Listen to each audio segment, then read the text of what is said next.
All right, so today we're on day 175 of the 1 year chronological Bible plan, and we are going to be continuing on in Isaiah. So let's get into it. Isaiah 8, Isaiah and his children as signs. The Lord said to me, take a large scroll and write on it with an ordinary pen, Maher Shalal Hashbaz. So I called in Uriah the priest and Zechariah son of Jeberechiah as reliable witnesses for me. Then I made love to the prophetess, and she conceived and gave birth to a son. And the Lord said to me, name him Maher Shalal Hashbaz, for before the boy knows how to say my father or my mother, the wealth of Damascus and the plunder of Samaria will be carried off by the king of Assyria. The Lord spoke to me again. Because this people has rejected the gently flowing waters of Shiloah, and rejoices over Rezin and the son of Remaliah, therefore the Lord is about to bring against them the mighty flood waters of the Euphrates, the king of Assyria, with all his pomp. With all his pomp, it will overflow all its channels, run over all its banks, and sweep on into Judah, swirling over it, passing through it, and reaching up to the neck. Its outspread wings will cover the breadth of your land, Emmanuel. Raise the war cry, you nations, and be shattered. Listen, all you distant lands. Prepare for battle and be shattered. Prepare for battle and be shattered. Devise your strategy, but it will be thwarted. Propose your plan, but it will not stand, for God is with us. This is what the Lord says to me with his strong hand upon me, warning me not to follow the way of this people. Do not call conspiracy everything this people calls a conspiracy. Do not fear what they fear, and do not dread it. The Lord Almighty is the one you are to regard as holy. He is the one you are to fear. He is the one you are to dread. He will be a holy place for both Israel and Judah. He will be a stone that causes people to stumble, and a rock that makes them fall. And for the people of Jerusalem, he will be a trap and a snare. Many of them will stumble. They will fall and be broken. They will be snared and captured. Bind up this testimony of warning and seal up God's instruction among my disciples. I will wait for the Lord, who is hiding his face from the descendants of Jacob. I will put my trust in him. Here am I, and the children the Lord has given me. We are signs and symbols in Israel from the Lord Almighty who dwells on Mount Zion.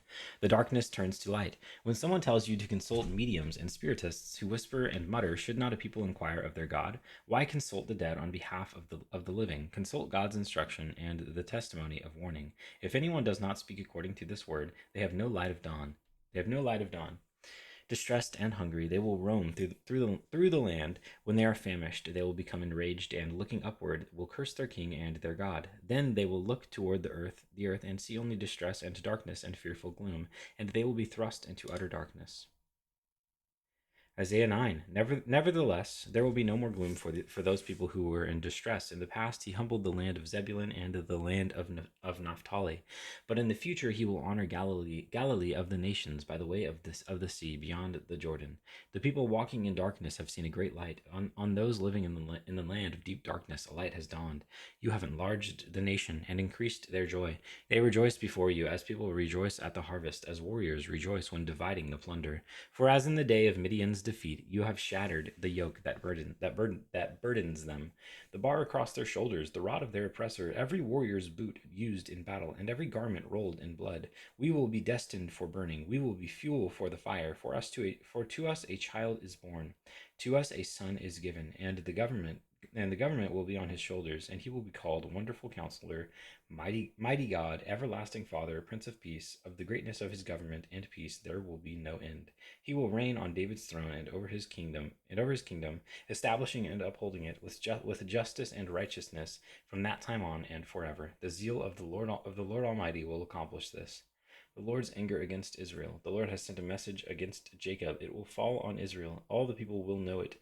Ephraim and the inhabitants of Samaria, who say with pride and arrogance of heart, the bricks have fallen down, but we will rebuild with dressed stone.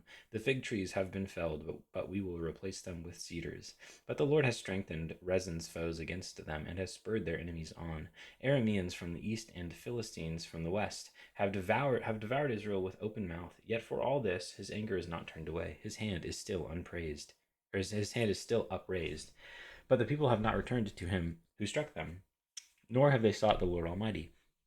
So the Lord will cut off from Israel both head and tail, both palm branch and reed, in a single day. The elders and dignitaries are the head, the prophets who teach lies are the tail.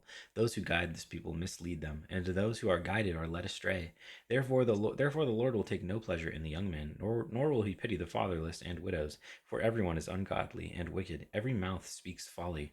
Yet for all this his anger is not turned away. His hand is still upraised. Surely wickedness burns like a fire. It consumes briars and thorns. It sets the forest thickets ablaze, so that it rolls upward in a column of smoke. By the wrath of the Lord Almighty, the land will be scorched, and the people will be fuel for the fire. They will not spare one another. On the right they will devour, but still be hungry. On the left they will eat, but not be satisfied. Each will feed on the flesh of their own offspring. Manasseh will feed on Ephraim, and Ephraim on Manasseh. Together they will turn against Judah. Yet for all this his anger is not turned away. His hand is still upraised. Isaiah 10. Woe to those who make unjust laws, to those who issue oppressive decrees, to deprive the poor of their rights and withhold justice from the oppressed of my people, making widows their prey and robbing the fatherless. What will you do on the day of reckoning? When disaster comes from afar, to whom will you run for help? Where will you leave your riches? Nothing will remain but to cringe among the captives or fall among the slain. Yet for all this his anger is not turned away, his hand is still upraised. God's judgment on Assyria. Woe to the Assyrian, the rod of my anger, in whose hand is the club of my wrath. I send him against a godless nation. I dispatch him against a people who anger me, to seize loot and snatch plunder, and to trample them down like mud in the streets. But this is not what he intends. This is not what he has in mind. His purpose is to destroy, to put an end to many nations. Are not my commanders all kings? He says. Has not Calno fared like Carchemish? Is not Hamath like Arpad, and Samaria like Damascus? As my hand seized the kingdoms of the idols, kingdoms whose images excelled those of Jerusalem and Samaria, shall I not deal with Jerusalem and her images, as I dealt with Samaria and her idols? When the Lord has finished all his work against Mount Zion and Jerusalem, he will say, I will punish the king of Assyria for the willful pride of his heart, and the haughty look in his eyes, for he says, by the strength of my hand I have done this, and by my wisdom, because I have understanding, I removed the boundaries of nations, I plundered their treasures. Like a mighty one, I subdued their kings. As one reaches into a nest, so my hand reaches for the wealth of the nations. As people gather abandoned eggs, so I gathered all the countries. Not one flapped a wing or opened its mouth to chirp. Does the axe raise itself above the person who swings it, or the saw boast against the one who uses it? As if a rod were to wield the person who lifts it up, or a club brandish the one who is not wood. Therefore the Lord Almighty, will send a wasting disease upon his sturdy warriors. Under his pomp, a fire will be kindled, like a blazing flame. The light of Israel will become a fire, their Holy One a flame. In a single day it will burn and consume his thorns and his briars. The splendor of his forests and fertile fields it will completely destroy, as when a sick person wastes away. And the remaining trees of his forest will be so few that a child could write them down. The remnant of Israel. In that day, the remnant of Israel, the survivors of Jacob, will no longer rely on him who struck them down, but will truly rely on the Lord, the Holy One of Israel. A remnant will return. A remnant of Jacob will return to the mighty God. Though your people be like the sand by the sea, Israel, only a remnant will return. Destruction has been decreed, overwhelming and righteous.